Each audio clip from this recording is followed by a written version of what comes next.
It can't be that bad, oh, it can't be that bad, oh, it can't be that bad, oh, it can't be that bad, oh, it can't be that bad. I will say, Jules gets kind of scary after about 6 or 7 drinks. She gets very intimidating and very scary. Does she? Yes. Maybe with you. Not with me. With like strangers. Scary. Oh, like she's ready to throw down. She's like ready to do anything to like to destroy people. She's down to throw down. Yes, is what it is. There's a pocket of Jules that we've seen multiple times, and it's the perfect pocket. But I've also seen her hop out of that pocket just a couple of times. I trust Jules to protect me. She can wear a stiletto and curb stomp a motherfucker. Between me and Jules, you would never get hurt. Yes. Guard me at all times, and I'll be the safest guy ever. Honestly, we're your Secret Service. Please be. I'll make it a public service. Y'all could just really... We're going to get paid by tax dollars?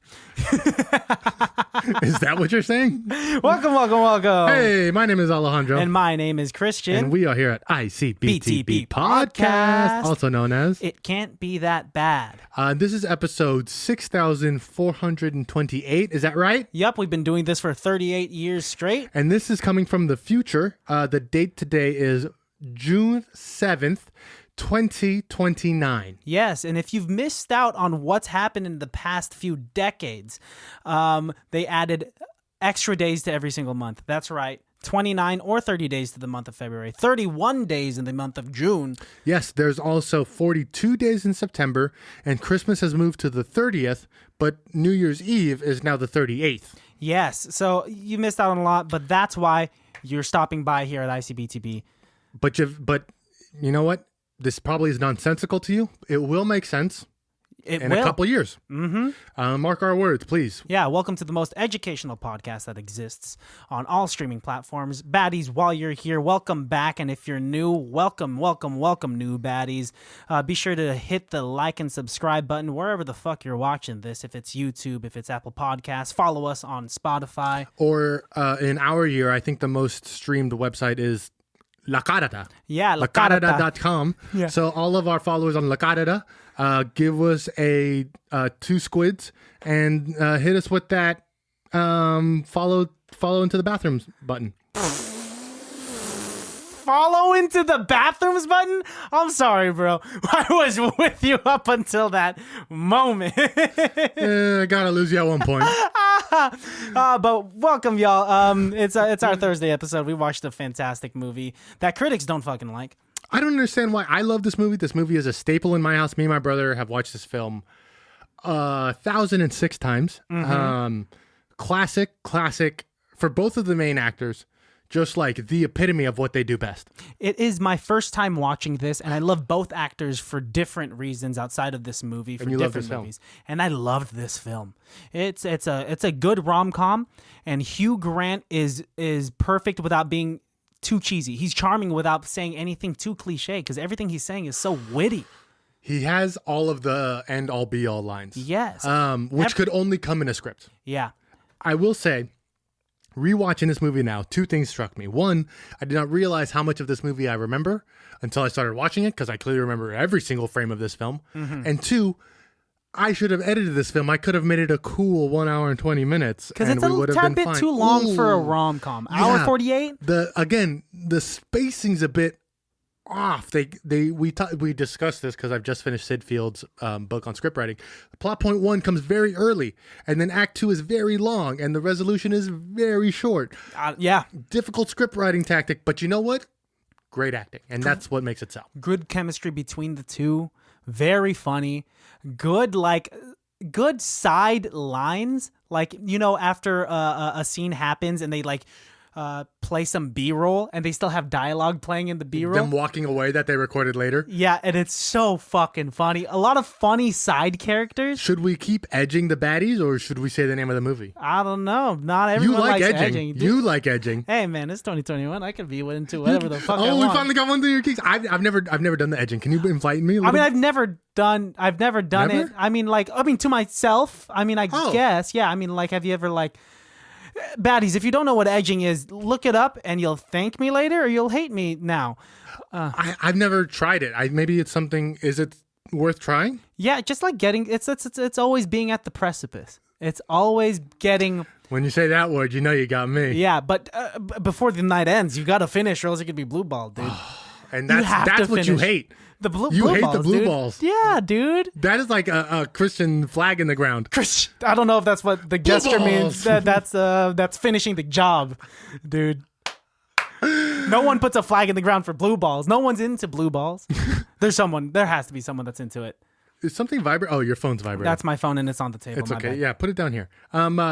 Whatever. We watched a film called 2 Weeks Notice. And this is brought to the Baddies by Baddie herself. Yep. Nikki Tata. So shout out Nikki you. Tata. This is your second shout out. So we'll expect our check in the mail any day now. Mm-hmm. But we watched a film called 2 Weeks Notice. Yeah. Starring the incredible Hugh Grant. And if you figured it out on Tuesday, that's what this means. Hugh Mungo Grant. That's his middle name. Yep. And Sandy Bullock. Good old Sandra is up in this film, and she is Primetime Sandra. Yes, right. And primetime Hugh Grant. When did Miss Congeniality come out? I think the first one might have come out right around the same time. And that's in my mind is around her best movie. Exactly. This is her second best movie. She's so charming in this, dude. She plays a really like nerdy. We'll say. Let's get there. We watched a film called 2 Weeks Notice. It has a rating of PG-13 and was released in the year 2002. That's very important. We'll get to it later. It's extremely important that it came out in 2002. Okay. Okay. I have some theories as to why, but continue. It has a runtime of 1 hour and 42 minutes, but in a couple months, I'll release the Alejandro edit. It'll be a cool 1 hour and 20 minutes. I guarantee it. I did not know it's on Netflix, so check it out there, guys. I paid $4 for it. Dude, how did you pay $4 for it? I honestly was going to pay for it and buy it because I love this film so much, but then I was like, I'll just rent it for now. And so you are probably a little more pissed that you rented it. Oh, way more. Because I rented it thinking that it was going to be on Netflix one day. Mm-hmm. That's today. The day it came out, from when we're recording this, 3 days ago, dude. I didn't like that you told me that. Yeah, I feel like I should have warned you, but also I don't think we've ever warned each other about like, this is where you could watch it. We usually look on Google and we could find out where to watch it. So you know what? I just love this film so much. I didn't even want to Google it. I was like, I know this. I know where to find this film. Mm-hmm. So Baddies, you heard it here. You don't have to. Netflix. Don't repeat his mistake. Watch it on Netflix. Let me make the mistake for you. Learn from him. This movie has a rating of 6.2 out of 10 on IMDb, a 42% on Rotten Tomatoes, and a 42% on Metacritic. Christian Baltazar. Yes. Would you like to guess what percentage of Google users approve of this film? 91%. Am I close? So close. 90%. It has to be 90 then. 87%. You're fucking kidding. 80. It didn't even hit 90? It didn't break the 90 mark. Ugh. It's unfortunate, but you know what it is? What? Rom-com in 2002, it's grass in the field. It's dying out. Nobody, well, it's all there.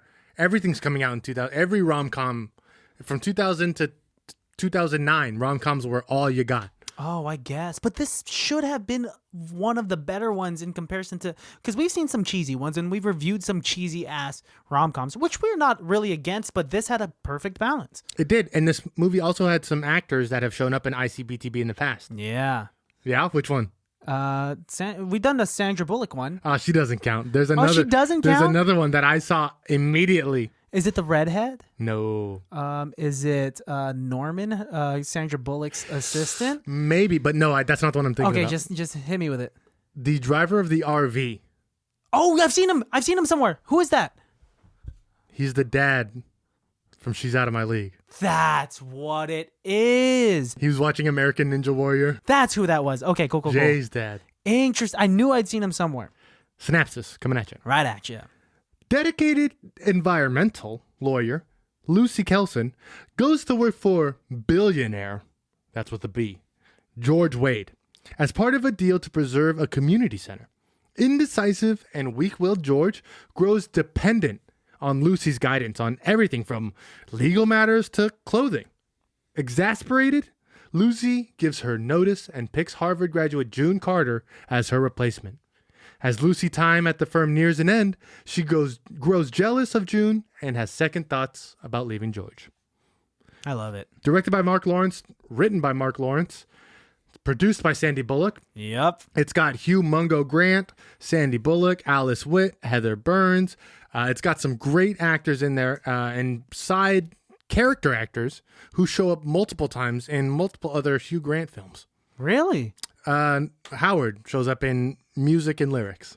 Oh, he does? He Wait, does. Howard, his brother in the movie? Oh, fuck, not Howard. Norman. You're talking about Norman. Yeah, that's right. I got Howard and Norman. Those are such shitty names. Yeah, for such great characters, shitty names, dude. Let's start at the top. Yeah, dude. So Sandra Bullock is like, she's a lawyer at a legal aid office, and she's also a political activist of some sort. And from the opening credits, since she was a baby. Yeah. She had was holding a banner that said impeach Nixon. Fuck Nixon. So fucking funny. I love when movies use kid photos of the actors that are actually photos of them as a kid. It's great. I hate when they Photoshop somebody's face on the photo that's clearly not them as a kid. They did that with Hugh Grant standing next to the horse and the girl. It makes me so upset. But what was shitty was some of those photos of Hugh Grant were real photos of Hugh Grant as a kid. But then just a couple of them weren't. Photoshopped. And it was just... And in 2002... It was like adult Hugh Grant's face on a child. They could have done a better job. I mean, and I know the pictures only really showed up in that montage for like 2 or 3 seconds, but we notice on a big screen, dude. That's what we do here at ICBTB. Yeah. We pick out the small things, man. That's what my girlfriend used to say. This had a budget, Christian, like most films do, because things aren't free in this country. It had a budget of $60 million. How much money do you think this movie made? $45 million. Ooh, you don't think it made its money back? I don't know, man. I feel like it just, if there was a plethora of like rom-coms around that time, then it was probably competing for that money. It made $199 million. Well, fuck me, really? Over 3 times its budget. Oh my God, extremely successful. Not only that, this movie is incredibly important. Why? Because of the year it was released in 2002. Okay, yeah, you said 2002. This movie was produced by Sandra Bullock and was originally written to be in Toronto. And they were planning on filming it there. Post September 11th, 2001, Sandra Bullock was implicit that this film be filmed on location in New York. It not only sparked thousands of jobs for people in New York City, the money that they spent was there in the city, and it re-sparked the tourist attraction of New York post 9/11. Without this film, it has been said that the tourism of New York City and Manhattan Island would have died after those attacks. Beautiful. Dude, wow. Great. I did not know that at all. This film has far more benefit than just laughs up for an hour. Wow. Oh my gosh. That's a big deal. Huge.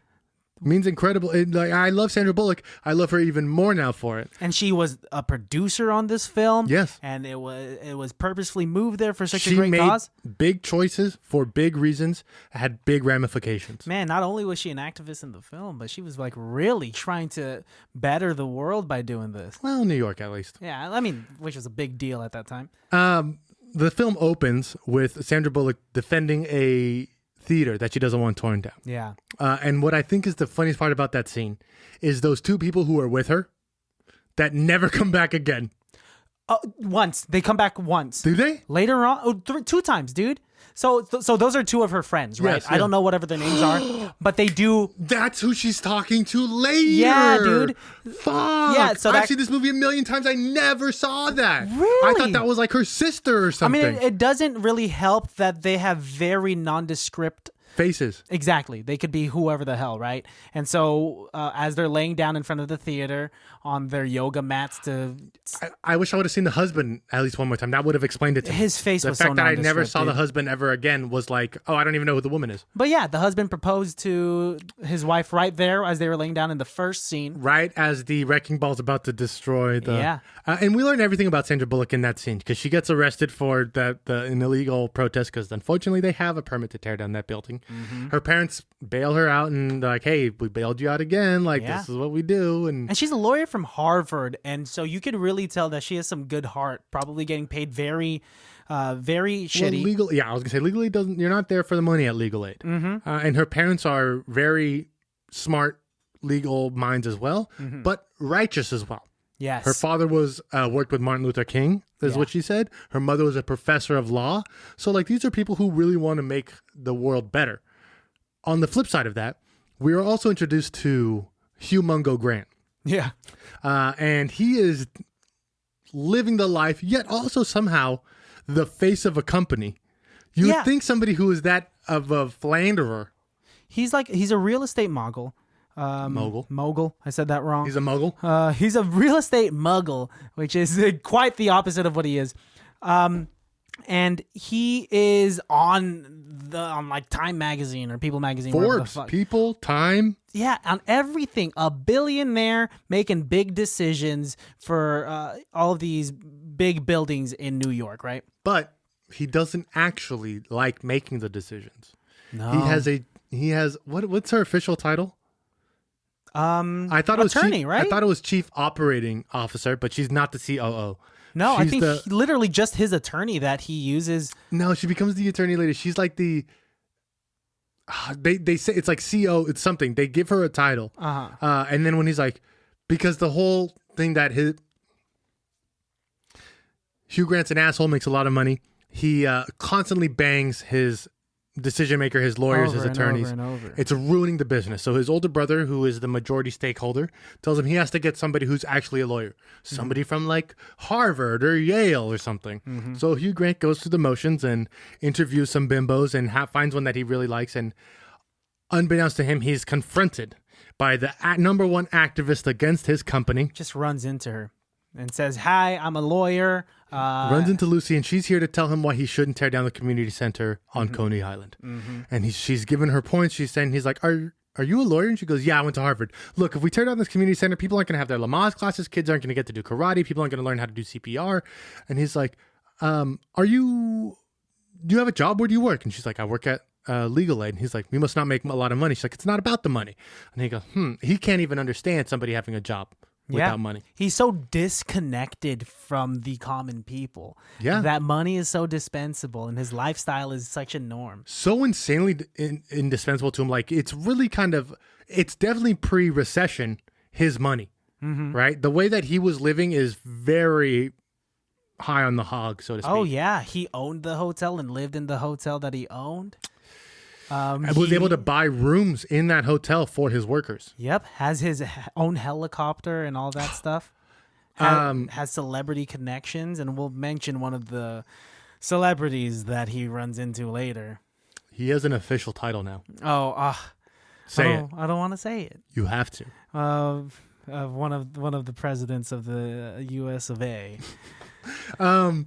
So he hires Sandra Bullock. I'm so sorry, but I just love how exasperated you are from discomfort. That. Woo. Hey, man, they all suck. Hugh Grant hires Sandra Bullock to be his lawyer and decision maker. Yeah. Because she makes one decision for him that changes his life. Yeah. It's wait, which decision are you thinking? All of them changes. Well, the first one. So when they're right outside of the limo.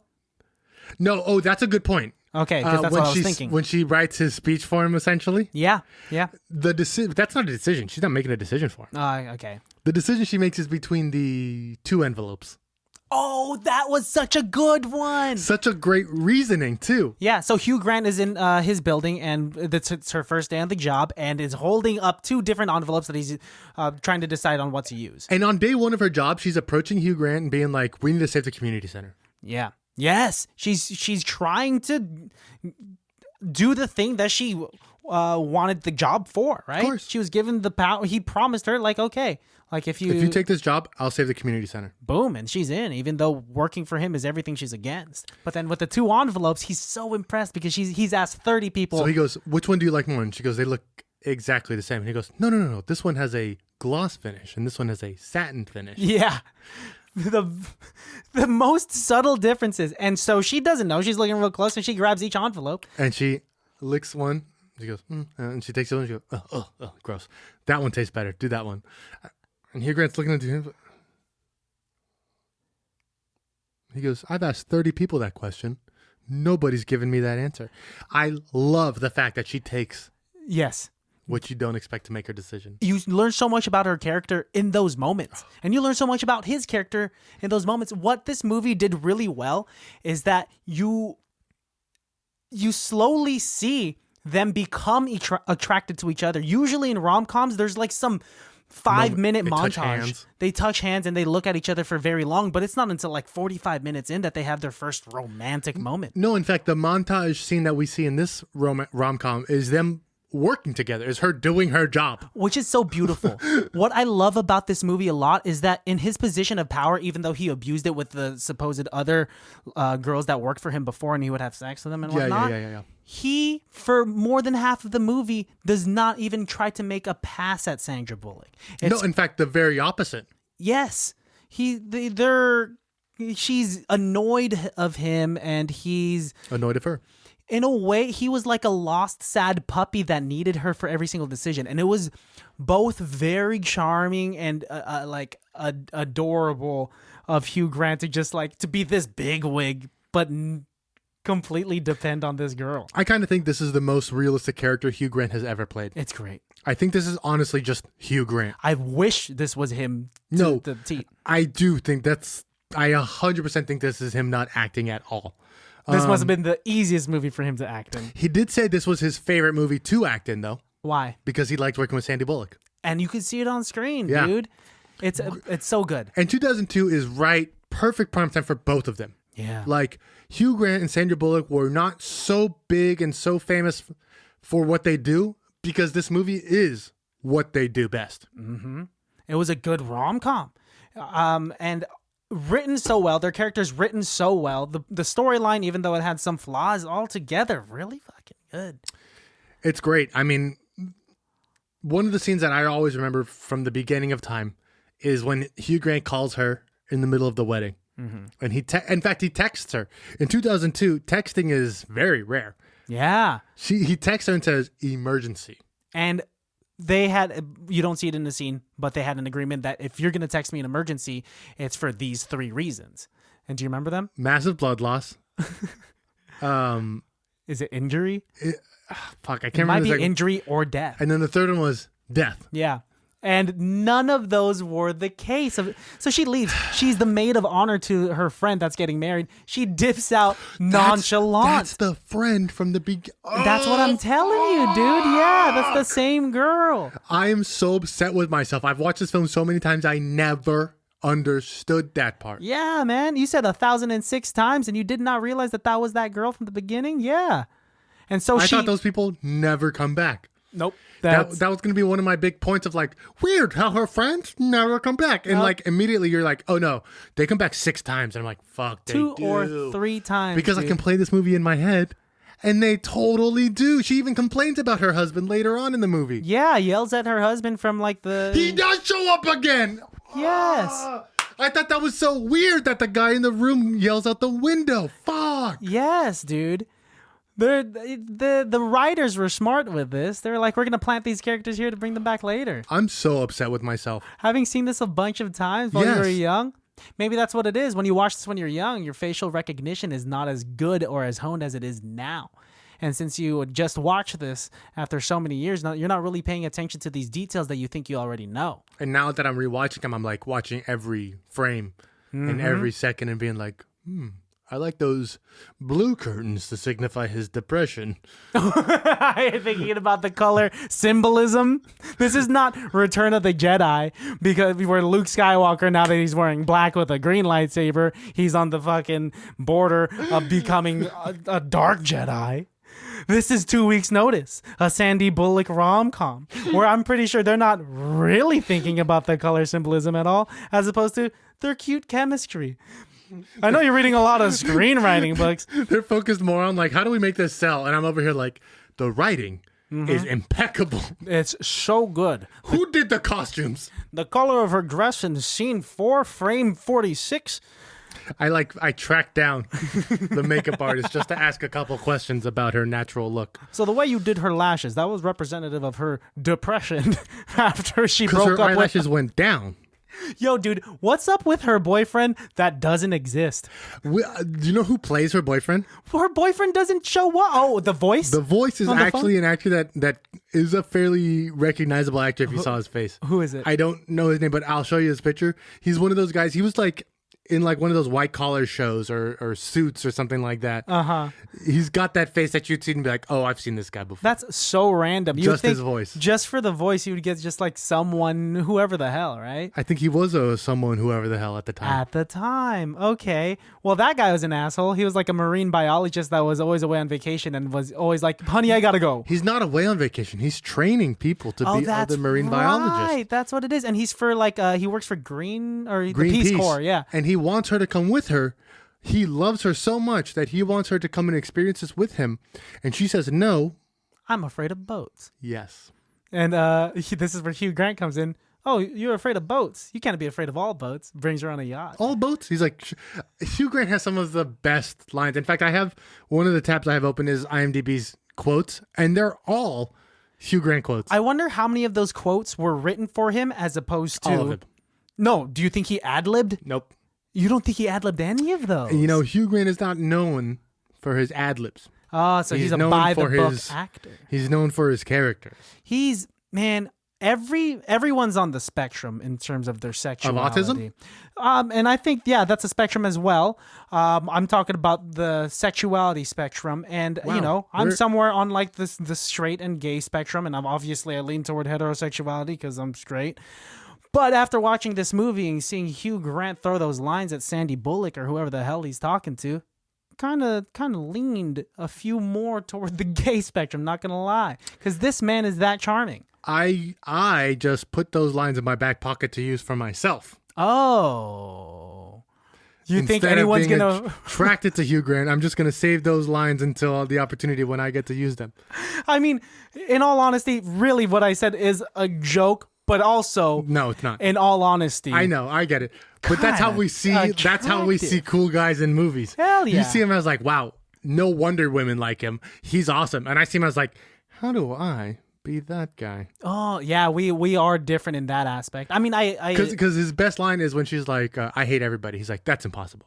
You haven't met everybody. Have you met everyone in the world? It's so good. Everything because I'm gonna go home and watch this again. You should. Take notes from him because he has a good balance of like my training. Oh yeah, listen to Tuesday's episode if you want to hear more about Alejandro's training because he's completely certified in picking up women, specifically Kate Upton. Hugh Grant could pick up Kate Upton with those lines. Apparently not, because he likes to sleep with whores, literal prostitutes. Let's talk about this because Hugh Grant was married to Elizabeth Hurley, who, if you don't know, check out our Bedazzled episode. Yes, is the girl from the first Austin Powers. Oh, I love her in that one too. Yeah, and like 10 minutes of the second one. Mm-hmm. Oh, she just to kind of say, oh, she was a secret into agent. A robot. Fucking that pissed me off. We're not talking about that movie, but no. I want to say that pissed me off. Yeah, very bad retconning. Hugh Grant was married to Elizabeth Hurley, and he decided to have sex with a actual streetwalker instead of Elizabeth Hurley, and she divorced him and took all his money for it, and rightly so. Rightly so. Hugh Grant, you messed up because she is a beautiful woman, and at the age of, I think she's over 60. She had her in the prime, and she is not over 60. Well, she's in her 50s? In her late 40s at the most. No, look it up, dude. She's at least 50-something. Not late 40s. Hit me with a number and I'll hit mine. I say 49 top. I say 53. Yeah, maybe 60s was overshooting because that girl still looks like she could still get it. Why are you not showing me? I could see it. We could learn at the same time. What is it? What was your number? 53. And my number was? 49. Is it right in the middle or something? Is it 51? She's 55. Oh, dude, that's what I'm saying. She looks great. She looks great for 55. I'm trying to look like her when I'm 55. Because Hugh Grant now kind of looks like dog shit. Did you see him in The Gentleman? No, can you show me a picture of Hugh Grant now? Because he still looked good in this, but also this was 19 years ago. Basically, dude. First of all, let's look at this wonderful picture of Hugh Grant from, I believe this is Bridget Jones' Diary. So just 1999 Hugh Grant was yeah, just look killing. At those face wrinkles. All wealthy. Oh, he is aging fantastic. Maybe I'm a little gay, actually. Oh, man. Oh, is he dating Renee Zellweger now? After Bridget Jones's Diary, this many years later, they're like, hey, we had a good time on set 20 years ago. You want to get it on? Here's him with Elizabeth Hurley. Look, he fucked that up, bro. He fucked Look at that up, dress. and Look then at he that fucked dress. that up. You'll get your Patreon check this month. Oh, thank you. Damn. Back to the movie. Oh, God, it's hard to bounce back. Look at that beautiful couple. She's incredible. She is, man. Let's Like, I'm a good person, but if Elizabeth Hurley Devil from Bedazzled came up to me, I'd Satan gets my soul. do terrible things. I'm sorry. You get his soul too, actually, if that's what it costs. Okay. Let's just take 5 seconds of silence for Elizabeth Hurley. And back to 2 weeks' notice. Yes, back to it. Where did we leave off? They are now working together. He has pulled her out of the wedding just to ask her what suit he should wear for judging the Miss America contest or Miss Universe contest. Something like that. Oddly enough, also owned by the presidential cameo. Yep, that Later on we're in the eventually going to get to. We're trying to wait to say his name. We only want to say it once. That's the thing. We're building up the anticipation. So that president who used to own the Miss Universe pageant and his father ruined Coney Island has a spot. So text us right now if you know who it is. My number's below 911. No, don't text 911. Actually, they receive text messages now. That's a fact. Do they? Yeah. Can you send them emojis? I don't know about that, but you can text them and be like, help me, I can't talk. And then put a 100 emoji. The prayer hands. So she is tired of it, and she tells Hugh Grant, consider this my 2 weeks notice. I cannot deal with this. You cannot be calling me out of my best friend's wedding to come pick a suit for you. Rightly so. Good for her for standing her ground. Which is an incredible trait of her character. Usually, like, what I hate about rom-coms, even though I love them ultimately, is that it's so cheesy where they fall in love too quick, and then it's the predictable plot of they fall in love, they have a relationship, conflict, they break up, but they come together in the resolution. This, they shook it up a little bit. Being annoyed of each other, being Sandra Bullock standing up for herself and being annoyed of him for more than half the movie, and you, like I said before, slowly see her fall for him, is a beautiful thing. Is this the single most strongest female character we've ever seen? In this type of movie, in a rom-com? For sure. Absolutely. It's such a typical trope for a female character in early 2000 rom-coms to be viewed as weak and dumb and stupid. And solely dependent on a man. Her best movie, not Legally Blonde. I don't know why I'm thinking of Legally Blonde. No, I see what you're saying. Miss Congeniality. Her best movie, Miss Congeniality. Even in that movie, she's still forced to pretend to be a dummy. Yeah. Right? She's a smart FBI agent who's forced to pretend to be a dummy. In this movie, she plays at the top of her intelligence every second, every frame. Yes. She's the alpha in the relationship because she's calling the shots, dude. She's wearing the She's pants. making the decisions. Mm-hmm. And it's what's beautiful is that what I like in movies is when you see change of character. When you don't see what you expect from that character, right? You like to see like when you a little bit of good in the villain sometimes, or you like to see when this girl who is independent and doesn't need a stupid man. No to the first, yes to the second. Oh yeah, we've had this talk about like villains and goodness. This is not that episode, but like when she gives her 2 weeks notice and eventually hires June, this beautiful redhead, who is going to be the replacement for Sandra Bullock, and you could see Hugh Grant doing his thing that he usually does, wooing this girl, taking out her on dates, and not even noticing what he's doing. It's almost so second nature to him. He actually can't stop himself from doing it. Yeah, which again is why I think it's not acting. You think he does that all the time? I mean, yeah. Look at him. Yeah, look at him. He can't. Did you find something interesting about the fact that June looked a lot like Hugh Grant's ex-wife? Like Elizabeth Hurley? No, in the film Ex-Wife. Oh, that one. Because we see his ex-wife that he's getting divorced with, and he feels bad for her. That's why he's like, give her all the money, give her the house. I don't give a shit. Because it doesn't mean anything to him. And at the end of the day, he's like, look, just give it to her because it's going to make her happy and I don't care. That's the kind of person he is in this film. And then the next girl he goes with looks just like his ex-wife. But yeah, his ex-wife is a blonde version of this redheaded girl. They do look very similar. He has a type. He has a type of these. Which is why he's so confuzzled by Sandra Bullock. Yeah, I get that. I've been with a girl who like I just could not understand how I'm attracted to you, but yet, and you make me so angry. Sometimes yet those I are kind of like that you challenge me. Those are the best relationships, and those are the best types of relationships I like to see on screen. When you're not initially attracted to someone and you fall for them later, that means they did something extremely right. Like us. Yeah, because I fucking hated you at first, but I guess you did something right in the end. And look at us now, 6,000 episodes later in the year of 2029. I have 2 of your children. You have 1 of mine. Yep. Your favorite scene? Ooh, that I love, because they made us wait for it. When eventually they go to the party. Oh, I'm so glad you said that. That is circus themed or whatever the hell themed. The charity event, right? The rich people get to have so much fun at their parties. Some cool themed parties. Because you get to have a party where you're still wearing very nice, expensive clothing, but then you also have to wear a joke tie or a top hat or a clown nose. Yep. I love it. I would love to go to those parties, hands down, easily. Friends in New York, take me to those parties. Hey, friends in New York, also take me to those parties. Sandra Bullock. Looks gorgeous. Like, truly beautiful. Impeccable. Like, she doesn't look hot or she doesn't look sexy. I don't mean that in like a bad way. She looks truly beautiful in this film. She looks like someone that, in those scenes, someone that I adore, that I want to fall in love with. Now, is that because they make her dress so homely in the beginning that when we see the transition, it's such a shock? No, I think it's just Sandra Bullock.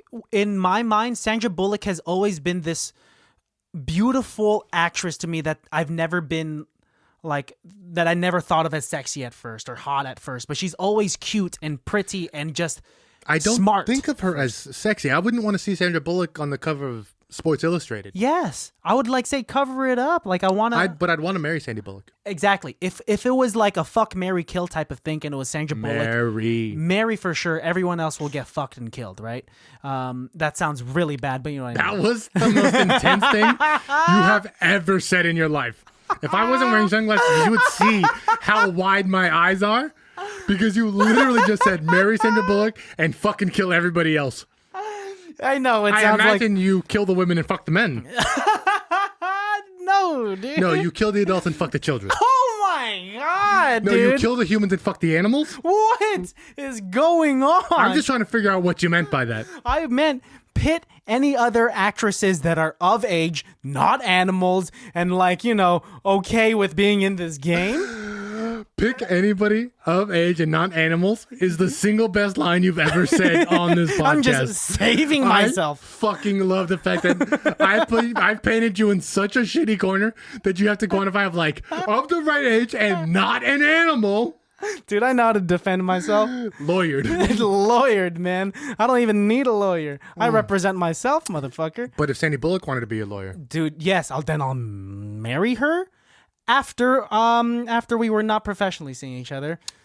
Because you shouldn't dip your ink in the company and you know what I'm saying. I did my ink in your company ink.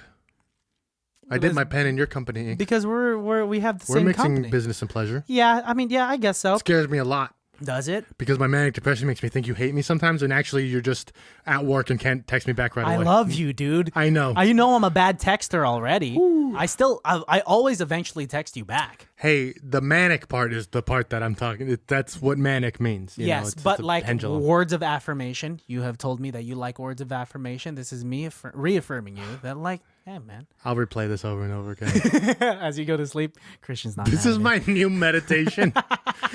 It's my best friend just telling me he's not mad at me. I can't wait to explain that to my therapist. Do you have a Best Person on Set award? It has to go to Sandra Bullock, though. They end up together. He doesn't stay with the redhead chick. I don't want to spoil how it happens because it is a beautiful moment. Mm-hmm. The first act and the third act are just a hair too short for me, but they're good nonetheless. Yes. Your favorite character is Sandy Bullock.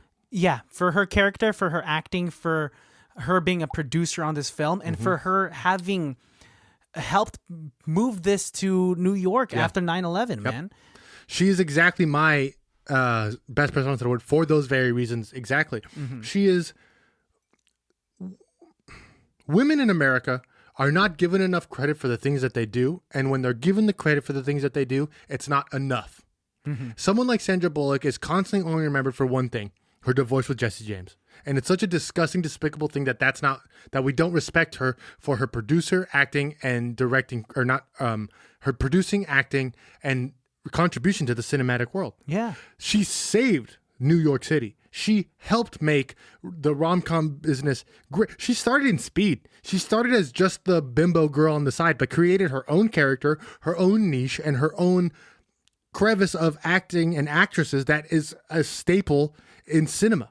And to be able to be so versatile to play roles like the girl from Speed, or like someone klutzy like in Miss Congeniality, or someone as like working at the top of their intelligence like in this movie, or someone, what was that that biopic that she did about that poor football player, The Blind Side, which she won something for, which was great, but unfortunately not truthful at all. But yeah, that guy Michael Orr hated that film. But her acting in that, great, and her role in it and how she played it, and her role in Lake House with Keanu Reeves. Yes, dude.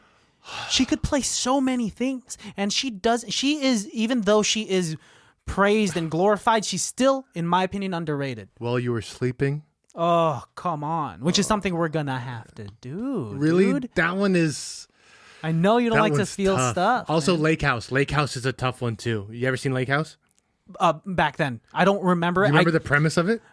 Because it's... no, you're going to have to explain it to me. She buys a house, and when she puts stuff in this mailbox, it teleports her mail back in time to the original owner of the house. So she has this like mailbox where she's traveling through time with these letters with the original owner, and they fall in love through these letters, but unfortunately they're in different times. See, all I remember is her being with Keanu, you know? Oh, the ending will punch you right in the gut. Oh, dude, because it's one of those movies I haven't seen in a while. Is it, now that I'm older, is it going to hit me even harder? It's honestly going to make your balls just explode. Okay, then we'll watch it. Together? Not together. I don't want my balls to explode in front of you. I'll help you. Pick it up. Just put like a bag of peas. Before we do end the episode, I want to talk about some of the small moments that, you know, you could easily gloss past. Like Norman's character, Sandy Bullock's assistant has some very funny moments. His eyes. Intense. So emotive. Yeah, that guy did live theater. You fucking know. That guy's had a couple of improv classes in his time. Yeah, he knows how to cheat out. He Is that the only thing you remember from drama class? Cheat out. Christian, cheat out. Is it because you constantly would turn to the person you're talking to? I'm the type of improviser that's like, okay, I'm going to start a scene and turn around to you guys. Well, I look at you when I talk to you, right? And then the director's just like, cheat out, Christian. Jesus I just Christ. love that note. It's you just hate like, cheating. You got to cheat out more. Yes, I hate cheating. I condone it. Not condone it. I don't condone it. I mean, fuck. Oh, fuck. So tell me more about Norm. There's a scene where Sandra Bullock is scared by Norm, spills coffee on her chest, and is cleaning it in the break room. And says he's such a good assistant. He's trying to help her out by helping drying it. No. And she keeps slapping his hand away. Stop it, Christian. Stop it. Right fucking now. What? He is not trying to help her. He is using that as his opportunity to grab her boobs. You think so? 1,000,000,000%. Because Norm loves every girl. He's in love with every girl at the office. He's that kind of guy who's like, oh, this is my chance. It's not weird because I'm trying to help her. Yes. 5 times. But here's my chance. No. 5 times he tries to wipe her chest. And Norman slaps his hand away. That guy's committed to his job. That wasn't. That's comedy gold, dude. And that's 2 incredible comedic actors doing the best of their job. Yes, dude. So moments like that were incredible. Moments with the parents about like how the dad has heart problems and is hating all of the food that his wife makes. The soy cheesecake. I do love the reoccurring joke of like the mom hates Wade. The first time they meet. And the dad's like, yeah, whatever. I like him. I like him. You know why? Why? Because the dad can tell that his daughter loves him. Oh. Do dads have this sixth sense that mothers don't have when it comes to daughters? Well, mothers have a lot of women intuition. Yeah. Well, when it comes to daughters, you're right. Yeah. Because dads tend to get their daughters a little bit better than and mothers tend to get their sons a little bit better. And there's something with the opposite genders, even in parental to child roles, that's a little different. Yeah. So maybe it is that. Even maybe her being annoyed for the first 45 minutes was her subconsciously falling in love. Well, that's what Hugh Grant says. He's like, I think you make yourself so difficult to love because you're not ready to love that man. You make that man run away from you by doing things and acting the way you are, because no man will ever be perfect for you. But the truth of the matter is, she knew she wasn't ready for them. But she was ready for the huge Mungo. When they were having that conversation, she was drunk and being transparent and just kind of heartbroken because she just broke up with her marine biologist boyfriend. And wearing a life jacket, which honestly, the next time I get drunk with a girl, I'm going to put a life jacket on her just because I think it's adorable. It's so cute. Seeing Sandra Bullock in a life jacket, almost falling off of the multiple boat times. 3 or 4 times. I did have a moment of like, oh, she falls off the boat, doesn't she? Like, I painted that picture in my head of like, I can see Sandra Bullock falling off a boat. That's a scene that could have been written in this and it would have been on brand, right? No, that's a little too outlandish for this wacky, film. you think? This film is very, very realistic. I guess in comparison to other early 2000 rom-coms. Of how crazy rom-coms can get and unbelievable rom-coms can get, this is arguably one of the most realistic rom-coms I think you could possibly have. Especially, like we've said it before, Hugh Grant saying things that a real charming person would say. If he had a script and practiced those lines. Yeah, I mean, they were very clean and obviously polished for Hollywood. It's like anytime I watch Aaron Sorkin's work, like The Social Network, or anytime it's just like, these lines are just a hair too polished. They're too good. No one's forming sentences like this in real life. In real time. No, you telling me no one stutters ever? This guy has no ever? Yeah. They don't say like every other word. Because he just smashed a computer in front of Mark Zuckerberg. I'm pretty sure he would be stuttering a little bit. Yeah, you're not the forming... adrenaline alone. Yeah, the adrenaline is not allowing you to form coherent sentences, right? Totally. And so, you're right. Hugh Grant in real life cannot be this smooth. He's smooth, but he ain't this smooth. Clearly, he's some kind of smooth. Speaking of smooth, it was weird for me to see Sandra Bullock get a little sexually flirtatious because we've seen her in this like top of the intelligence, sure. Beautiful girl that when she says, I'm so good in bed I could be like a bobcat that could do a pretzel type of thing, right? And I was I think that's... It's still cute. It's very cute. I think that's the whole point is like, oh, you can see that this is out of character for her. Yeah. You can see that she's clearly in pain and like trying to fill that void with something else. And good for character Hugh Grant for not giving it to it, because I think real Hugh Grant would have just like, okay, I'm sleeping with you tonight. But over and over again, there are opportunities where he remains a gentleman in situations where other people would be sleazy, like in the bathroom where she dropped something and her hair got caught onto his belt and it looked like he dropped his cufflink. That's what it was, and she went to pick it up. And this is after she gave her 2 weeks notice, right? And her hair gets caught there, and it looks like she's performing fellatio. And like Harold walks in, and is like Howard, the brother. I'm sorry, you're right. These names fucking suck sometimes because they're so vague. Yes, give him a real name like our Gibraltar. Yes, Gibraltar's a good one. I'll never forget that one. Odysseus. Give them something nice. Make them mythical heroes. My brother Hercules. Pericles. I'm never forgetting Pericles, dude. And Athena. For a guy, yes. Athena. There you go, because they used Latin vowels, Athena. masculine and feminine, to differentiate. That's how Greek works. But to get back to it, he doesn't make a pass. He doesn't try to kiss her. She's the one that kisses him first when she's drunk. And still, even then, he's trying to not ruin it. And I think that's the difference. I think he was so in love with her and it was so unreal to him that he didn't know what to do, because his move is to like, I'll take you to bed and we'll play strip chess. And sidebar, strip chess is maybe the smartest thing I've ever heard of in my life. Interesting. What are the rules of what do you think? Okay, every time you get a piece, you take off something. But look at how much like they're doing sock by sock, tie. You know what I mean? Like it clearly wasn't. Sometimes when you play strip games, suddenly like everybody's topless, and then it's like, yeah. But like they played it very well. Where all right, I guess I'm losing a sock. I guess I'm losing It's a slow burn of a game. No one wants to play a strip game where it's too fast. And well, sometimes you want to. I mean, depends how much time you got on the clock before you got to go home, right? Or how much time you want to waste.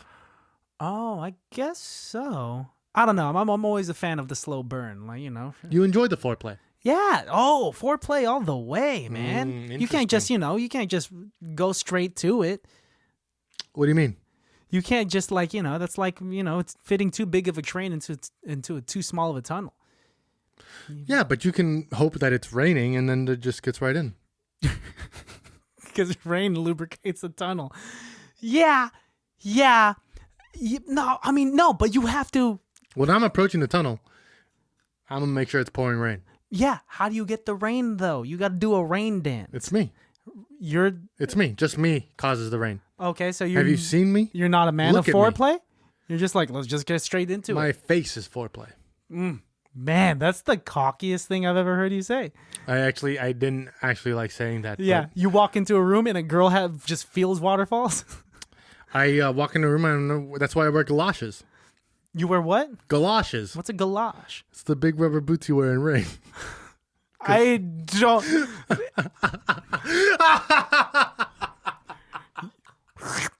You know what that sound is? That is the sound of every girl listening to this podcast drying up. Because if it's you walking in with some galoshes or rain boots, or who the fuck says galoshes nowadays? That's what they're called. I know they're called that, but that's the least sexiest word you could say. Hugh Grant is probably the only person in the world who could wear a galosh and still make it rain, dude. There's only one of them. Only one galosh. Yes, 2 galoshes is too much, man. Holy fuck, this is great. Oh, yeah. Rate me. What? Rate me in front of all these people. You're a 2. Okay, that's fine. I'm moving up in the world. Well, how about this film? This film is going to get a 5 out of 5 for me, man. 6 out of 5 for me. Incredible. My brother and I have watched this film this was a film that, like, when we were too stupid to understand what a good movie was, this was a good movie. This was an Oscar winner in your guys' eyes. I couldn't understand why Hugh Grant wasn't an Oscar winner. He was the most grounded, realistic person in this film, other than Sandy Bullock. Sandy Bullock is great. So realistic. Yes. I think they both won the hearts of so many people in America after this movie dropped, I'm assuming. This is the reason why both of them are famous. I mean, look at how much Maybe not this film directly. Yes.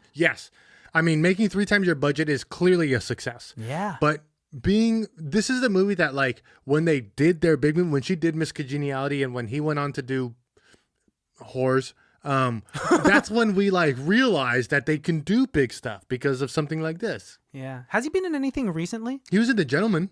Oh, and I haven't seen that yet. And he's also on that show on HBO. I Care a Lot. Which one? The one with There's Euphoria. Is it Euphoria? No, it's about a girl. She's blonde, and you're not narrowing it down. You're talking about what's the name of that blonde girl? She got stabbed. Reese something. She got stabbed. Reese with what is it? Witherspoon? No, with a knife. That's just a joke. Can you imagine if that was the drum lick after doing like a joke? I can't figure out what it is because they're throwing all old shit at me. Oh, he did Paddleton? He was in The Man from U.N.C.L.E. I forgot. Mickey Blue Eyes is the best movie. It's so funny. It's so great. Music and lyrics is great. Oh my God, Hugh Grant's so good. Look at all these shitty fucking... He's in so many... Why is this the first Hugh Grant film we've done? No clue. There's so many to choose from. Literally, I'm seeing 5 or 6 that we could do music and lyrics at one of these days. I would want to see music and lyrics like tonight. Watch it tonight. The Undoing. My name's been Alejandro. That's what it's called. And my name's been Christian. And you can follow me at call_meetjesus. Follow me at Christian Has Asthma. And follow us at ICBTB Podcast. Hit up our website, ICBTB.com, or itcan'tbethatbad.com, to check out all of our latest merch. Check out our latest merch. It's this shirt that I'm literally wearing right now. Pick it up because sizes are going fast. And because it's 2039, we also have ICBTB branded cars releasing in 2026. Yes, and those have been selling off the shelf. So make sure you put your reservation in for the Model 3. Mm-hmm. And then recently we also had our new hologram podcast that came out. Yes. That'll be available to the general public in 2041. What that means is that when we're busy because we are famous now, billionaires, and we have shit to do, we have our holograms do podcasts. They don't look like us at all, but you know what? You paid for it. And you'll get it. And yes, you will.